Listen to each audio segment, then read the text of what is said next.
Join అవుతున్నారు. ముందుగా పుల్లారావు గారు సార్ మ్యూట్ తీసేయండి సార్. ఎస్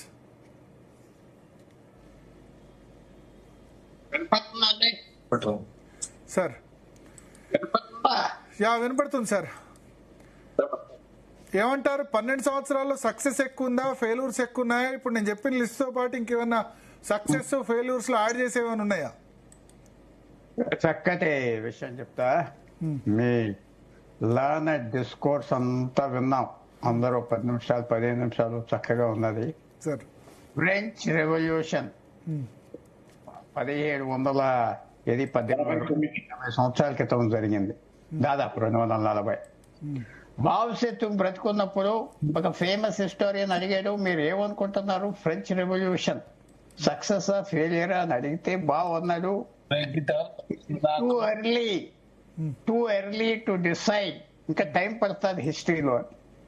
సో ఈవేళే నెహ్రూ గారు బాగా చేశారు, మోడీ గారు బాగా చేశారు, కష్టం. వెయిట్ చేసి చూడాలి. మీరు చెప్పిందంతా ఒక బ్యాలెన్స్ షీట్ ఇచ్చారు. బ్యాలెన్స్ షీట్ ఇవాళ బాగున్నది, బ్యాలెన్స్ షీట్ రేపు ఎక్స్ప్లోర్ అవ్వచ్చు. నేను ఏమంటానంటే ఎస్, నెహ్రూ గారిని ఇప్పుడు 70 సంవత్సరాలు 50 సంవత్సరాలు అవ్వండి, కొద్దిగా వెనక్కి తిరిగి మనం చూస్తున్నాం. అంటే నెహ్రూ మోడీని కంపేర్ చేయకుండా ఈ ప్రభుత్వం అచీవ్మెంట్స్ ఏంటి, ఇంకా బాగా చేయాల్సింది ఏంటి, లేకపోతే కంప్లీట్ ఫెయిల్యూర్ ఏంటి? ఇన్స్టెంట్ అచీవ్మెంట్స్ అంటే కొన్ని అచీవ్మెంట్స్ తప్పకుండా ఫారెన్ పాలసీలో నాకు ఏం డౌట్ లేదు, బాగా చేశారు ఫారెన్ పాలసీ. చైనా విషయం, పాకిస్తాన్ విషయం, గ్రేట్ పవర్స్ మిగతా పవర్స్ తో విషయం బాగా యాక్టివ్ గా చేశారు, బోల్డ్ గా చేశారు. ఇండియా కూడా కలిసి వచ్చినాయి. గ్రేట్ పవర్స్, ఈ అగ్ర పవర్స్ వాళ్ళ పవరే తగ్గిపోయింది కాబట్టి కొంతవరకు వినే విషయం వచ్చింది, బాగా చేశారు ఫారెన్ పాలసీలో. తర్వాత నావి కూడా ఇంటర్నల్ సెక్యూరిటీ అన్నిటికంటే ముఖ్యం, చాలా ఇంప్రూవ్ చేశారు. కొన్ని ఇంకా స్టెప్స్ తీసుకోవాలి, చేయలేదు 12 సంవత్సరాల్లో. ఎస్, నాకేం డౌట్ లేదు, ఇల్లీగల్ పీపుల్ భారతదేశానికి రాకూడదు. ఎవరు వస్తున్నారో మనకు తెలియదు, ఎవరు సెటిల్ అవుతున్నారో తెలియదు. తప్పకుండా అది చేయాలి. దాని గురించి ఎక్కువ మాట్లాడారు కానీ పూర్తిగా ఏం చేయలేదు. ఇంకా కొన్ని అచీవ్మెంట్స్ ఉన్నాయి, స్వచ్ఛ భారత్, ఇన్ఫ్రాస్ట్రక్చర్, ఇవన్నీ ఉన్నాయి. అంటే అప్పుడు అదృష్టం కూడా కలిసి వచ్చింది మోడీ గారికి. ఆయన ఎప్పుడైతే ప్రధానమంత్రి అవ్వాడో, అదృష్టం చాలా ముఖ్యం. అదృష్టం లేకుండా ఎవడో సక్సెస్ అవ్వడు. ఆ చమురు ధర తగ్గిపోయింది. సో సంవత్సరానికి 3 లక్షల కోట్ల 2 లక్షల కోట్ల సర్ప్లస్ డబ్బు గవర్నమెంట్ చేతికి వచ్చింది, ఎందుకంటే పెట్రోల్ ధర తగ్గించలేదు. అది ఇన్ఫ్రాస్ట్రక్చర్ వాడారు. ఎక్కువగా టూ మచ్ ఎక్స్ట్రాగా కట్టేశారు ఇన్ఫ్రాస్ట్రక్చర్ అని నా వ్యూ. ఒక 20% తగ్గించవలసింది. ఇవన్నీ అచీవ్మెంట్స్ ఉన్నాయి. అలాగే పని కూడా కొన్ని నెగటివిటీస్ ఉన్నాయి. ముఖ్యంగా ఇవాళ కూడా నాకు ఒక విషయంలో జ్ఞాపకం వస్తే నిద్రపోతా ఉంటారు. నవంబర్ 8, 2016 నోట్ బందీ చేయటం చాలా చాలా అది పెద్ద సెట్ బ్యాక్ భారతదేశానికి, పెద్ద సెట్ బ్యాక్. 8 సంవత్సరాలు 10 సంవత్సరాలు ఆ ఎఫెక్ట్ పోయిందంటే పోలేదు. ప్రపంచంలో ఎప్పుడు నోట్ బందీ ఎవరు చేయలేదు. అలాంటి స్టెప్స్ కొంచెం చేసాక ఆలోచించుకోవటం తప్పకుండా చేయకుండా ఉంటే బాగుంది. ఇంకో పాయింట్ కూడా, సేవింగ్స్ పడిపోయింది మిడిల్ క్లాసెస్ లో, లోవర్ మిడిల్ క్లాసెస్ లో. ఎందుకంటే ట్యాక్సెస్ ఎక్కువైపోయింది, సేవింగ్స్ ఇన్సెంటివ్స్ తగ్గిపోయింది. అవి కూడా ఒక పెద్ద ఇంపాక్ట్ భారతదేశంలో ఉంటాయి. ఎన్నో ఉన్నాయి, మంచి చదివి ఉన్నాయి. కానీ ఒక చిన్న విషయం చెప్తున్నా, బంగారం కొనొద్దు అంటే దానికి సొల్యూషన్స్ ఉన్నాయి. మన దేశంలో సంవత్సరానికి 700 టన్నులు బంగారం కావాలి. భారతదేశంలో దొరికేది 1 టన్ను 2 టన్నులు, ఒక 5% ఇటు అటు నేను చెప్పేది. అది బంగారం భారతదేశంలో 50,000 టన్నులు ఉన్నదా, 1,00,000 టన్నులు ఉన్నదా ఎవరు చెప్పలేకపోతున్నారు. 500 సంవత్సరాల క్రితం నుంచి బంగారం ప్రపంచంలో ఎక్కడ తవ్వినా భారతదేశానికి వస్తూ ఉంటారు. అది ఒక స్కీమ్ తేవచ్చు కదా.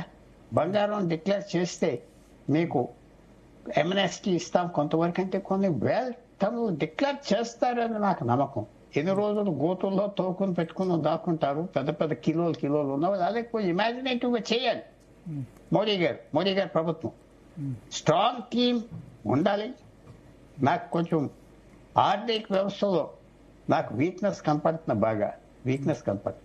తర్వాత దక్షిణాదికి కూడా ఎసిమెట్రికల్ గవర్నమెంట్ అయిపోయింది. ఎసిమెట్రికల్ అంటే ఎస్, మంచి నార్త్ ఇండియా, వెస్ట్ ఇండియా మంచి రిప్రజెంటేషన్ ఉన్నది. సౌత్ ఇండియాకి లేదు. అంటే వెంటనే ఉంటారంటే నిర్మలా సీతారామన్ గారు లేరా, జయశంకర్ గారు లేరా అంటే అది వదిలేదు. నేను దాంట్లో డిబేట్కి రాను. వాళ్ళు పెద్ద ఫిగర్ కానీ పొలిటికల్ ఫిగర్స్ కాదు. అది కూడా కరెక్ట్ చేసుకోవాలి. సౌత్కి సాల్వర్స్ కావాలి. లేరు కదా అంటారు, తయారు చేయాలి. వాళ్ళని తీసుకొచ్చి తిప్పి వాళ్ళకి మంత్రులు ఇవ్వండి, లీడర్షిప్ పొజిషన్లు ఇవ్వండి, చేయాలి. కొన్ని పనులు చేయవలసినవి ఉన్నాయి, కొన్ని చేశారు. టూ ఎర్లీగా జడ్జి చేయడానికి, ఎందుకంటే ఆయన ఇంకా ఆఫీస్లో ఉన్నారు, ఓకే, ఇంకా ప్రధానమంత్రిగా ఉన్నారు. సో ఇంకా టైం ఉన్నారు. బట్ ఆయన సక్సెస్ అవ్వాలని మనం అందరం కోరుతాం. బట్ సమ్ అమెండ్మెంట్స్ చేసుకోవాలని మాత్రం నాకు. అలాగే నెహ్రూ గారు కూడా ఆయన పరిపాలన అంతా సవ్యంగా జరిగింది, బ్రహ్మాండంగా కాదు, చాలా ప్రాబ్లమ్స్ వచ్చింది, చాలా ప్రాబ్లమ్స్. తర్వాత లాస్ట్ సెంటెన్స్ చెప్తున్నా. పాలిటిక్స్ లో ఒకటి ఉన్నది భరత్ గారు, నా ఫేవరెట్ సెయింగ్. 77లో ప్రొఫెసర్ ఈనాక్ పోవల్ అని ఒక ఫేమస్ కాంట్రవర్షియల్ బ్రిటిష్ పాలిటిషియన్ ఏమన్నాడంటే, all politics ends in failure unless it is cut off at a happy time. అయితే ఆఫీస్ లో నువ్వు చచ్చిపోయినా చచ్చిపోవాలి, లేకపోతే బ్రహ్మాండమైన పొజిషన్ ఉండి రిజైన్ చేసి ఇంటికి వెళ్ళిపోవాలి. All politics ends in failure. Nehru గారు ఒక జైంట్ ఆఫ్ అ మ్యాన్.